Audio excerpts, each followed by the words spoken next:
Hello friends, welcome to प्रसिद्धी kitchen. आज मी बनवत आहे हराभरा कबाब माझ्या शिवासाठी.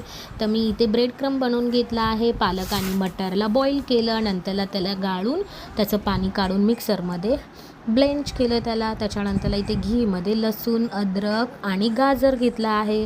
बरोबर ब्रोकोली घेऊन त्याला हलकं सॉटे केलं आहे.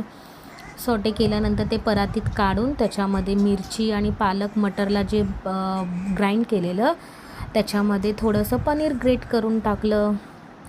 पनीरला हलकं ग्रेट केल्यानंतर एक बटाटा पण त्याच्यामध्ये बॉईल करून ग्रेट केला. त्याच्यानंतर जिरा पावडर, धना पावडर, हळदी पावडर, मिरची पावडर, चाट मसाला, मीठ आणि थोडंसं आमचूर पावडर, ब्रेड क्रम्स टाकून त्याचे छोट्या छोट्या टिक्क्या बनवल्या काजू लावून. मग नंतरला शॅलो फ्राय केलं घीमध्ये.